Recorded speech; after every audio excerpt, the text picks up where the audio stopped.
The Millionaire's twins were born paralyzed. What he saw his black maid do shocked him. Liam Crawford's life was the kind most people could only dream of. From the windows of his sleek lakefront mansion in Seattle, he could see the city skyline shimmer against the water, its reflection a mirror of his success. He had built his fortune from the ground up, turning small real estate ventures into a multimillion-dollar empire. His face had graced business magazines, his speeches quoted in finance conferences, and his name carried weight in boardrooms. Yet behind the tall glass walls and manicured gardens, Liam lived in a silence that no amount of wealth could fill. Years ago, he'd lost everything that mattered in one night. His wife, Emily, a gentle soul with laughter that once filled their home, died giving birth to their twin sons. The twins, Noah and Ethan, survived, but not the way he'd hoped. Within weeks of their birth, doctors diagnosed them with severe cerebral palsy. The words had cut deeper than any financial loss could. They said the boys would never move, never speak, and likely never recognize their own father. From that day, the mansion became less of a home and more of a private hospital. White walls, sterile machines, constant humming monitors. It all blurred into a mechanical rhythm that replaced lullabies and laughter. Liam hired the best doctors, the most reputable neurologists, and a team of nurses who rotated in shifts. Every corner smelled faintly of antiseptic. Every day was a quiet repetition of care routines and clinical updates. If you are enjoying this story, don't forget to like this video, subscribe to the channel, and share a word of love in the comments. To outsiders, he was a picture of strength, a grieving man who turned pain into productivity. But behind the locked door of his study, Liam drowned in guilt. He believed Emily's death was his fault, that his ambition had driven her into exhaustion during pregnancy. Work became his only refuge. He poured every hour into expanding his business empire, not out of passion, but to escape the sound of silence that waited for him at home. The mansion's staff learned to walk lightly, to keep their voices low. Even joy felt unwelcome within those walls. The twins' room, filled with expensive medical equipment, rarely changed. Their toys remained untouched, their walls blank, their eyes still. Liam visited daily, sitting beside their beds, speaking softly though he knew they couldn't respond. He would sometimes imagine a world where Emily still lived, where the twins ran across the yard laughing, and then the beeping machines would bring him back to reality. For 5 long years, this was life. Predictable, cold, lifeless, until the day Angela Brown arrived. She came quietly, carrying only a small suitcase and a worn photograph tucked inside her Bible. She was a middle-aged black woman from New Orleans, with warm eyes that seemed to carry a lifetime of understanding. Her resume said, "Housemaid," but something about her calm presence made her stand out during the interview. Liam barely looked at her, preoccupied with emails and meetings. To him, she was just another employee in a long list of caretakers who came and went. But the staff noticed her immediately. Unlike the others, Angela didn't rush her tasks. She moved through the mansion with deliberate care, humming softly as she cleaned.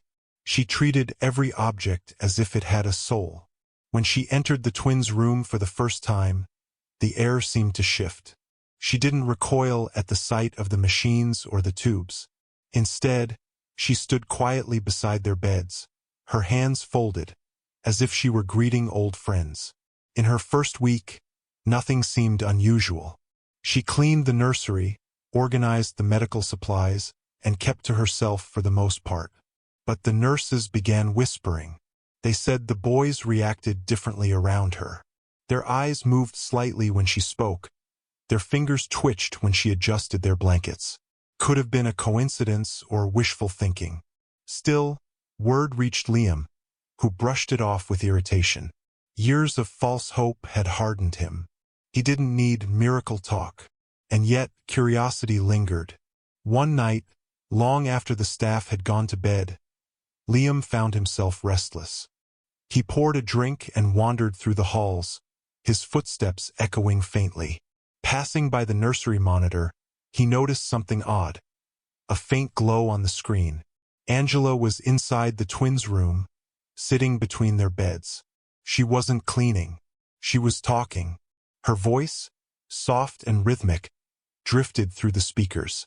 He couldn't make out the words, but her tone was soothing, like a lullaby layered with prayer. Liam leaned closer.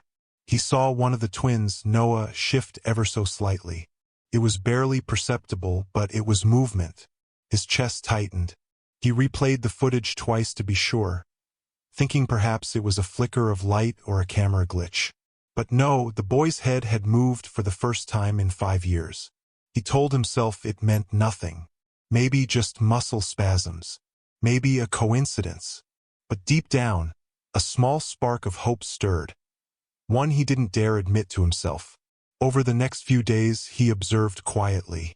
Angela began opening the curtains in the boys' room, letting sunlight in where there had only been dimness. She played soft music, told stories, and touched their hands as she spoke. The nurses rolled their eyes, dismissing it as sentimental nonsense. But slowly, the impossible began to unfold. The boys started showing subtle responses, eyes following sound, faint expressions flickering across their faces. Angela's presence seemed to awaken something no medication ever had. Liam's rational mind told him not to believe, but his heart, long frozen in grief, was beginning to thaw. Something was happening in his house, something beyond science or logic. And though he didn't know it yet, Angela Brown had come not just to clean his home, but to uncover a truth powerful enough to destroy everything he thought he knew about trust, medicine, and justice. Days turned into weeks, and what began as quiet curiosity inside the Crawford mansion grew into something Liam could no longer ignore. The twins, once silent and still as porcelain, were changing. Noah began blinking on command. Ethan's fingers twitched toward the sound of Angela's voice. To anyone else, these were tiny movements. But to a father who had been told his children would never move, they were miracles. Liam didn't understand it. None of the expensive specialists he'd hired over the years had ever made this kind of progress. And yet here was a middle-aged maid with no medical degree, somehow stirring life where science had failed. Angela continued her quiet routine, never seeking praise or explanation. She worked with gentle rhythm, softly singing spiritual hymns from her Louisiana church days, sometimes tapping her hands against the boys' palms in a rhythmic pattern. When Liam finally asked her about it, she only said, "The body listens when the heart does." Her words lingered, both comforting and confusing. But not everyone in the mansion shared Liam's awe. The senior nurse, Carla, began complaining that Angela was overstepping, interfering with medical care. She accused her of adjusting medication doses and turning off machines she had no authority to touch. One afternoon, Liam walked into the nursery to find Carla scolding Angela harshly, her tone laced with disdain. "You think you know better than doctors?" she snapped. "You're here to clean, not play miracle worker." Angela didn't respond. She simply placed a steady hand on Noah's shoulder and continued humming. The nurse stormed out, muttering under her breath about unqualified staff and troublemakers. That night, Liam reviewed the security footage again. His hands trembled as he watched Noah, his son who had never even flinched before, lift his hand slightly toward Angela's face. The motion was shaky but deliberate. When she smiled, Ethan's lips curved faintly upward, too. Liam felt a lump rise in his throat. Could it really be happening? He decided to bring in outside experts to understand what was going on. 3 renowned specialists, Dr. Helen Brooks from Chicago, Dr. Omar Lee from San Francisco, and Dr. Victoria Chun from Boston, arrived at the mansion within a week. Each conducted exhaustive tests on the twins. Brain scans, reflex studies, neural response monitoring, every metric said the same thing. There was no scientific explanation for their improvement. But Angela didn't seem surprised. She kept her calm, even when the doctors whispered behind her back, questioning her presence. Liam noticed the subtle looks, the same ones he had seen 1,000 times in boardrooms when people judged someone before they even spoke. They doubted her because she wasn't one of them, because she was a black woman in a uniform, not a doctor in a white coat. Still, Liam trusted results more than reputation. He began spending hours in the nursery, silently watching Angela work. One afternoon, he saw her place her palm against Noah's chest, whispering as she rubbed gentle circles. The boy's breathing slowed, steadied, then deepened, like his body was waking from a long sleep. Liam felt something shift inside him, mixed with shame. Shame that for years he'd trusted doctors who saw his children as cases, not as souls. But curiosity soon turned into suspicion. Late one evening, while reviewing medical supply invoices, Liam noticed something strange. The dosages of certain sedatives, clonazepam and risperidone, had dropped significantly since Angela's arrival. These were powerful drugs, meant to keep the twins calm. He hadn't approved any change. He confronted the medical team the next morning, and they pointed fingers immediately at Angela. "She's been interfering with the meds," Dr. Patterson, the family's longtime neurologist, said coldly. "It's dangerous and unprofessional. I suggest you dismiss her before she causes irreversible harm." Angela didn't defend herself. She just looked at Liam and said quietly, "Sometimes the cure keeps them sick." Her words unsettled him. He didn't know what to believe. Could this woman, who seemed so kind, be endangering his children? Or had the people he trusted all these years been lying to him? That evening, as rain lashed against the mansion windows, Liam couldn't sleep. He went back to the nursery monitor, scrolling through recordings. Hours passed until one clip froze his breath. Angela was sitting beside the twins again, but this time she wasn't singing. She was recording something on her phone. Her voice was calm but heavy, patient exposure consistent with long-term sedation. Unauthorized administration continues under Dr. Patterson's supervision. Liam's hand trembled. What was she doing? Why was she documenting this?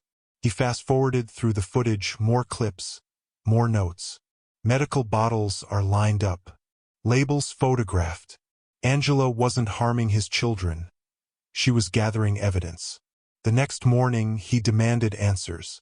Angela didn't hesitate. She unlocked her phone and handed it to him. "You deserve to know what's been done to your sons," she said softly.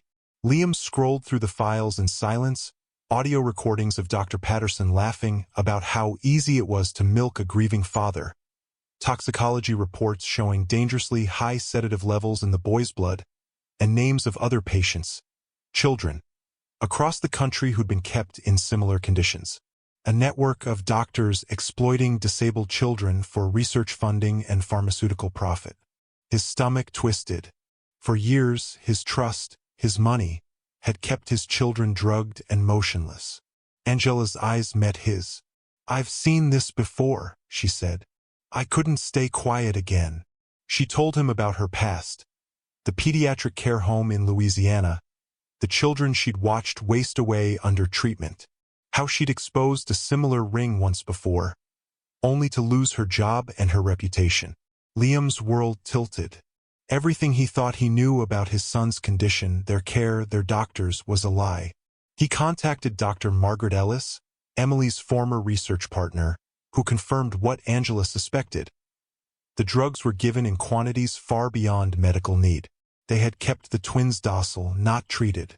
When Liam confronted Dr. Patterson privately, the man smirked. "You wouldn't understand, Liam. This is business." The words echoed in Liam's head long after Patterson left the house. That night, he made a decision. Angela reached out to a federal prosecutor named Maria Santos, a woman who'd spent years chasing medical corruption cases. A sting operation was planned. And while Liam waited, pretending everything was normal, he felt something new stir inside him. Not hope this time, but rage. The kind that comes when a man realizes that beneath his wealth and privilege, he's been just another pawn in someone else's cruelty. He didn't know it yet, But the truth Angela uncovered wouldn't just save his sons. It would ignite a storm powerful enough to bring down an empire built on deceit. The day of reckoning began like any other.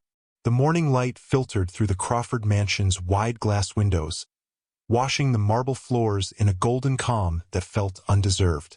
Liam sat in his study, hands clasped, waiting for the man who had deceived him for years. The sting operation was already in place. Hidden microphones installed, agents disguised among staff. Angela moved through the halls quietly, her face unreadable, as if carrying the weight of every child she'd ever seen suffer. At precisely 10 o'clock, Dr. Patterson arrived. His tailored suit, expensive watch, and polished shoes gleamed as he entered the study with a familiar arrogance. "Morning, Liam," he said casually, tossing his briefcase on the table. "How are the boys doing? Still making progress?" His tone carried a mocking ease, as if none of this, none of the stolen years mattered. Liam forced a thin smile. "They're changing," he said softly. "You might want to see for yourself." Patterson nodded, oblivious, and began unpacking his medical files. He didn't notice Angela standing silently in the corner, dusting a shelf that didn't need cleaning. Her phone, hidden beneath a cloth, was already recording. Liam's pulse hammered in his chest. He remembered every sleepless night, every helpless stare at his sons' lifeless faces, every dollar he'd poured into the lies of this man. The moment Patterson began discussing adjusting dosages, Liam spoke carefully. "You've been giving them the same medication since birth, haven't you?" Patterson didn't look up. "Of course. Their condition requires consistency. You know that. Even after the recent improvements?" Liam's voice hardened. "Even when you saw them moving?" The doctor chuckled dismissively. "Coincidence. Don't get sentimental, Liam. Some things are better left managed than cured." That was the moment something broke inside him. The calm, calculated businessman vanished. Liam slammed his hands on the desk, the sound echoing through the room like a gunshot. Patterson flinched, startled. "Better left managed?" Liam repeated, his voice trembling with fury. "You kept my children prisoners in their own bodies, so you could keep billing me." For a split second, the mask slipped. Patterson's eyes narrowed, his smirk fading into something colder. "You don't understand how this works," he said. "Do you think you're the first rich man to pay for peace of mind? The world runs on people like you, too broken to see the truth." Angela stepped forward. "The truth is already here," she said quietly. Before Patterson could respond, the door burst open. 2 FBI agents entered, badges flashing, voices firm. "Dr. Stephen Patterson, you're under arrest for medical fraud, child abuse, and conspiracy." The doctor's face drained of color. "What is this?" he demanded, turning to Liam. "You set me up?" Liam's reply was barely a whisper. "No. You set yourself up the day you played God with my children." The room erupted into chaos. Agents seizing files, computers, hard drives. Patterson shouted threats about legal consequences, but no one listened. Angela stood still, watching as justice, something she'd chased for years, finally stepped into the light. For the first time, the air in that mansion didn't feel heavy, felt free. But the horror wasn't over. As agents searched Patterson's briefcase, they found documents, contracts, medical authorizations, even photographs of other children across 5 states. The same protocol, the same sedatives, the same quiet suffering. A web of greed connecting 12 doctors, multiple clinics, and pharmaceutical suppliers. Liam stared at the evidence, the weight of it pressing against his chest like stone. His sons were only 2 names on a long list of victims. When the twins' current nurses were questioned, some admitted they'd suspected something was wrong, but were told to follow orders or lose their jobs. It wasn't just corruption, it was control built on silence. And Angela had risked everything to break it. As Patterson was escorted out, He turned back toward Liam. You think you've won? You'll see. Those kids were never going to be normal. You're clinging to miracles. Angela's voice, calm but firm, cut through the tension. They don't need to be normal, she said. They just need to live. After the cars left and the flashing lights disappeared down the driveway, the mansion fell into stillness once again. But this silence was different. No longer suffocating, but sacred. Liam walked slowly toward the twins' room, his legs weak, his heart pounding. Angela followed him quietly. When he stepped inside, sunlight spilled across the floor. The curtains, which had once been drawn tight, fluttered in a soft breeze. Noah was awake, his eyes wide, tracking movement. Ethan was clutching a paintbrush in his tiny hand, dabbing color across a sheet of paper. It was messy, uneven, but it was his. Liam fell to his knees beside them. Tears blurred his vision as he realized what Angela had truly done. She hadn't performed a miracle.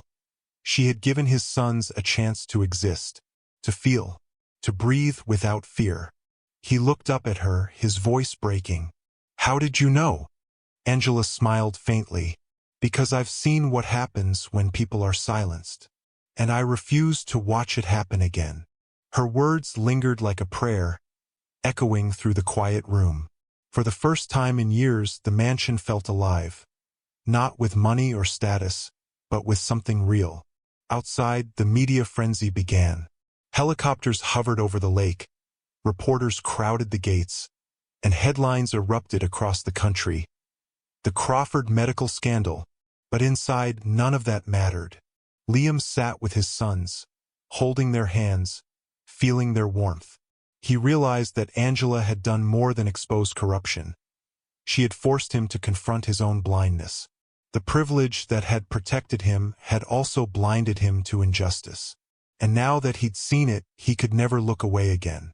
But as the evening sun dipped below the water, a thought chilled him to the bone. If Angela hadn't come, if she hadn't spoken up, his children would still be lying there, silent, drugged, forgotten. And for every family who didn't have an Angela, how many more were still suffering in the dark? The question hung heavy in his mind, marking the true beginning of his fight. Not just for his sons, but for every child whose pain had been hidden behind profit. The following weeks transformed the Crawford estate from a place of silent suffering into a symbol of accountability and rebirth. What had once been a fortress of privilege, its white walls polished to perfection, its servants instructed to stay invisible, was now filled with voices. Reporters came and went, federal agents cataloged evidence, and lawyers flooded the halls. But at the center of it all stood Angela, a woman whose truth had burned through decades of silence. Liam Crawford's world, once neatly arranged in wealth and order, was shattered, and somehow rebuilt in a better shape. He didn't disappear into shame, as many expected him to. Instead, he became the face of the very fight he once ignored. Standing before cameras with trembling hands and weary eyes, he confessed everything. How money had blinded him, how trust in a system built on inequality had cost his sons their childhood. Justice, he said during his first press statement, isn't a favor the powerful give to the weak. It's a promise this country keeps or breaks. That moment went viral. But not because of his words, because of who stood beside him. Angela, a black woman who'd spent her life cleaning other people's floors, was now the person America looked to for moral clarity. She didn't deliver speeches written by publicists or talk about fame. She spoke plainly, from the heart. I wasn't brave, she said. I was tired. Tired of watching people like me lose everything just because no one believes we see the truth. Those words hit millions like a quiet storm. Schools began discussing medical racism. Networks aired debates on the ethics of healthcare inequality. For the first time, the Crawfords' tragedy wasn't just another scandal. It was a mirror, forcing people to see how injustice hides in plain sight when race and class decide who gets to speak and who must stay silent. The investigation that followed unearthed horrors. Dr. Patterson's network had targeted low-income families, disproportionately black and brown, using them for medical studies masked as care. For years, his clinics had altered patient data, suppressing signs of improvement to keep funding flowing. Angela's discovery unraveled it all. In the months that followed, congressional hearings opened. Liam used his influence not to rebuild his reputation but to rebuild trust. He funded programs to provide legal and medical support to underprivileged families, but more importantly, he listened. He began attending community forums led by black parents who had lost children to neglect and bias in the healthcare system. It wasn't charity. It was repentance. Meanwhile, Angela's life changed in ways she could never have imagined. Her story was featured on national networks, universities invited her to speak, and advocacy organizations sought her partnership. Yet she stayed grounded. She still visited the Crawfords twice a week, not as an employee, but as family. The twins, Noah and Ethan, slowly learned to walk again, to paint, to laugh. Their progress was uneven, their journey long, but their joy was real. The quiet mansion, once echoing with loneliness, now rang with laughter and music. Angela's daughter often joined them, her friendship with the boys a living symbol of something the adults had almost forgotten: hope. Still, healing didn't erase the scars. Liam often stood at the window, watching the sunset over the lake, haunted by a single truth. He had lived in comfort while others lived in pain. That guilt didn't destroy him. It defined his new purpose. He once believed wealth could buy safety, but now he understood the cost of looking away. He told Angela one evening, as they stood in the fading light, "I used to think racism was about hatred, but it's also about convenience, about the lies we tell ourselves to stay comfortable." Angela nodded. "And comfort," she said softly, "is the enemy of change." Their words summed up everything this story had become: a portrait of awakening. A reminder that racism doesn't always shout in slurs or violence. Sometimes it whispers in policies, contracts, and systems that quietly decide who matters more. And when those systems break, it takes ordinary people, tired people, to stand up and say, "No more." As months turned into a year, the Crawfords case changed the laws. Hospitals were required to reevaluate patient treatment data by race and socioeconomic status. Whistleblower protections expanded for medical workers. Scholarships were created in Angela's name for underprivileged nursing students. But beyond the reforms, beyond the headlines, the true change lived in the small moments: the laughter of children once silenced, the handshake between a man and a woman from two different worlds, the quiet understanding that justice isn't about revenge, but repair. And yet, the story didn't end there. Because for every Angela who speaks, there are countless others still unheard. For every Liam who awakens, there are those still sleeping comfortably through someone else's nightmare. So maybe the real question isn't what happened in the Crawford mansion. Maybe the question is this: how many stories like this are unfolding right now, unseen because no one is watching? The camera lingers on Angela's face, calm, resolute, unafraid. Her voice carries over the final images. Change doesn't start in the streets. It starts in the rooms where people think they're safe from it. Then a long pause. The screen fades to black, leaving her words to echo in the viewer's mind. And as the video ends, the narrator's voice returns, steady and sincere. If this story moved you, don't just watch. Share it. Talk about it. Question what you see and who you trust. Because silence protects no one, and awareness changes everything. What did you think of Angela's courage and the Crawfords' transformation? Did this story change the way you see racism, the kind that hides behind privilege, silence, and power? Stories like this remind us that truth can come from the most unexpected voices. If this story touched your heart or made you think differently, make sure to like this video, subscribe to the channel, and share it with someone who needs to hear it. Your support helps us keep telling powerful stories that spark real change.